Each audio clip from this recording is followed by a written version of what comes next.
the vast majority of criminal cases coming through the courthouse here in Marin are public defender clients. In other words, people who are indigent, charged with a crime but can't afford a lawyer.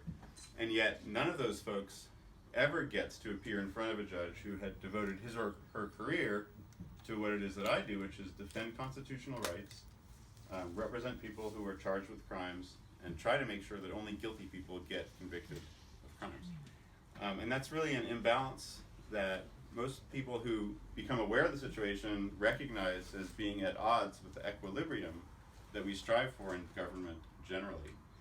And it's also something that distinguishes Marin, I think, in a dubious way from the other counties in the Bay Area.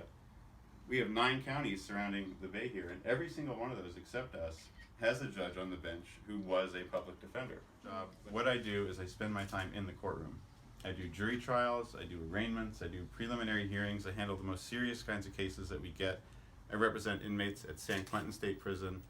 I go to court starting at 9, and I sometimes spend the whole day there, which is what judges do, and which is what you want in a judge, because one of the most important things a judge does, well, first of all, is manage his or her court calendar so that people get timely justice.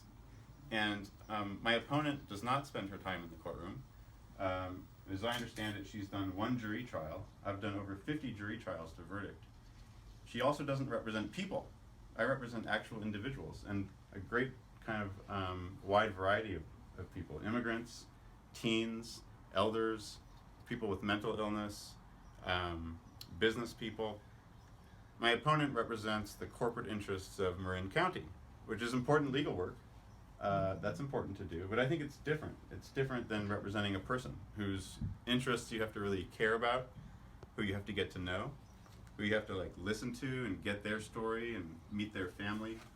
And I think that those are things that are valuable in terms of equipping me to handle a wide variety of the sort of people who would come into my courtroom when I'm a judge. Yeah.